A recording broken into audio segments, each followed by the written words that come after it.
بسم اللہ الرحمن الرحیم القراءۃ الراشدہ الجزء الثالث کی آج کی کلاس میں ہم السلطان حلیم مظفر شاہ کا سبق میں سے یہ حصہ پڑھیں گے۔ وَكَانَ غَايَةً فِي التَّقْوَى وَالْعَزِيمَةِ وَالْعَفْوِ وَالتَّسَامُحِ عَنِ النَّاسِ، اور سلطان مظفر شاہ الحلیم تھے انتہا کو پہنچے ہوئے تقوی میں، والعزیمتی اور عزم اور ارادے میں، بہادری میں، والعفوی والتسامحی اور معاف کرنے میں اور درگزر کرنے میں لوگوں سے، یعنی کوئی کیا درگزر کرے گا، کوئی کسی کے اندر کیا عادت ہوگی درگزر کرنے کی لوگوں سے، ان کے اندر انتہائی درجے کی تھی۔ وَلِذَلِكَ لَقَّبُوهُ بِالسُّلْطَانِ الْحَلِيمِ، لذلك اسی وجہ سے لوگوں نے ان کو لقب دیا تھا سلطان حلیم کا، السلطان الحلیم کا۔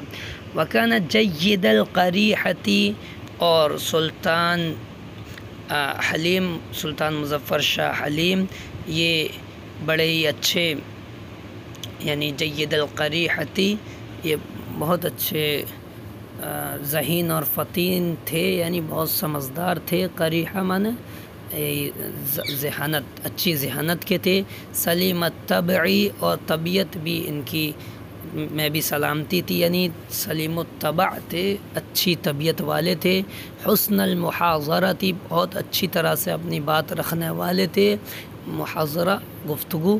عارفاً بالموسیقی، اور موسیقی کے فن کے جانکار تھے، فن موسیقی کا بھی ان کو علم تھا۔ مشارکاً فی اکثر العلوم والفنون، اور یہ شریک تھے اکثر علوم اور فنون میں، یعنی اپنے زمانے کے جو فنون اور علوم تھے ان کا کچھ نہ کچھ حصہ، اس کا کچھ نہ کچھ حصہ ان کے پاس تھا، اس سے یہ واقف تھے۔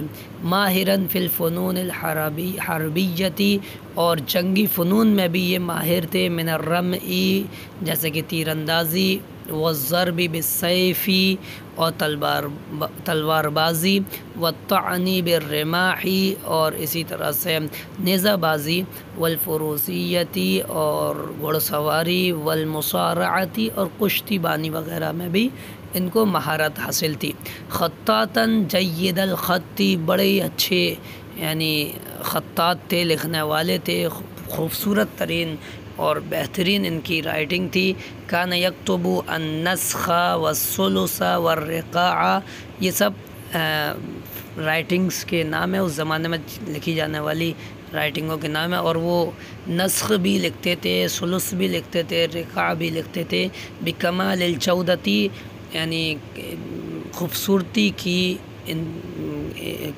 انتہا اور کمال کو پہنچا کر، یعنی ان رائٹنگوں میں یہ خوبصورت ترین کامل حسن کے ساتھ لکھتے تھے۔ وکان یکتب القرآن الحکیم، اور وہ قرآن حکیم لکھتے تھے، بیدہ، اپنے ہاتھ سے۔ ثم یبعثہ الی حرمین الشریفین، پھر اس قرآن کو حرمین شریفین بھیج دیتے تھے۔ وحفظ القرآن فی حیات والدہ، اور سلطان مظفر شاہ الحلیم نے قرآن کریم حفظ کیا اپنے والد کی حکومت کے دنوں میں، اپنے والد کی زندگی ہی میں۔ فی ایام الشبابی، اپنی جوانی کے دنوں میں جب یہ جوان تھے۔ وکان یقتفی آثار السنت السنیۃ فی کل قول و فعل، اور یہ اتباع کرتے تھے سنت کے آثار کی، اور یعنی سنت سے جو ثابت ہوتے ہر قول اور ہر فعل میں، ہر بات اور ہر عمل میں یہ سنت کی اتباع کرتے، اللہ کے رسول صلی اللہ علیہ وسلم کے اسوے کو تلاش کرتے۔ وَيَعْمَلُ بِنُصُوصِ الْأَحَادِيثِ النَّبَوِيَّةِ، اور یہ احادیث نبویہ کے جو نصوص، جو الفاظ اور جو مرویات ہیں ان پر عمل کرتے۔ وَرُبَمَا يَذْكُرُ الْمَوْتَ وَيَبْكِي، اور بسا اوقات یہ موت کو یاد کرتے اور روتے۔ وَيُكْرِمُ الْعُلَمَاءَ، اور علماء کا اکرام کرتے۔ وَيُبَالِغُ فِي تَعْظِيمِهِمْ، اور ان کی علماء کی تعظیم میں بڑا مبالغہ کرتے۔ وَكَانَ لَا يُحْسِنُ الظَّنَّ بِمَشَائِخِ عَصْرِهِ، یہ اپنے یعنی زمانے کہ مشائخ سے اس نے ظن نہیں رکھتے تھے فی بدایتی حالی، اپنے ابتدائی حال میں، ابتدائی جو ان کی حالت تھی اس میں ان کو اپنے زمانے کے شیوخ سے، بزرگوں سے اطمینان نہیں تھا، اس نے ظن نہیں تھا. ثم مال الیہم، پھر یہ ان بزرگوں کی طرف مائل ہو گئے. ولم یحافظوا علی الوضوء، اور حضرت سلطان مظفر شاہ الحلیم مسلسل وضو پر رہتے، وضو کی پابندی کرتے، وضو سے رہتے. ویصلی بالجماعت، جماعت سے نماز پڑھتے. ویصوم رمضان، رمضان کے روزے رکھتے.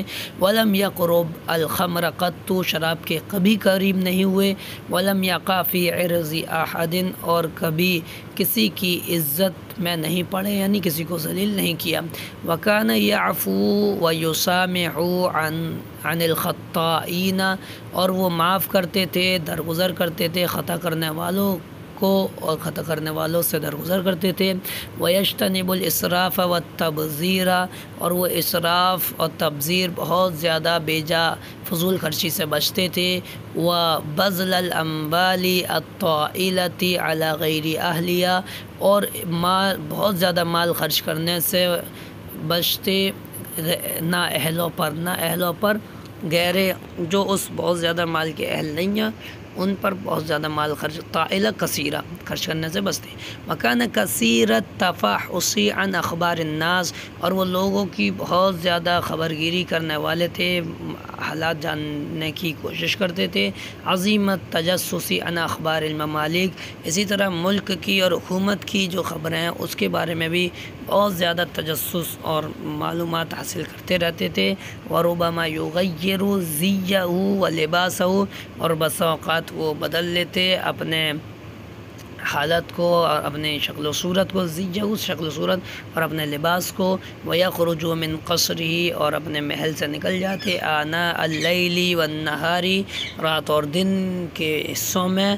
ویطلع علی الاخبار، اور خبروں کے بارے میں مطلع ہوتے، لوگوں سے خبریں معلوم کرتے، باتیں معلوم کرتے. ویستکشف الاسرار، اور رازوں کو جاننے کی کوشش کرتے. استکشفا، راز معلوم کرنے کی کوشش کرنا. تو بہرحال یہ ہماری آج کی کلاس کی عبارتیں تھیں. اب انشاءاللہ آئندہ کلاس میں ان عبارات کو پڑھیں گے. السلام علیکم ورحمۃ اللہ وبرکاتہ.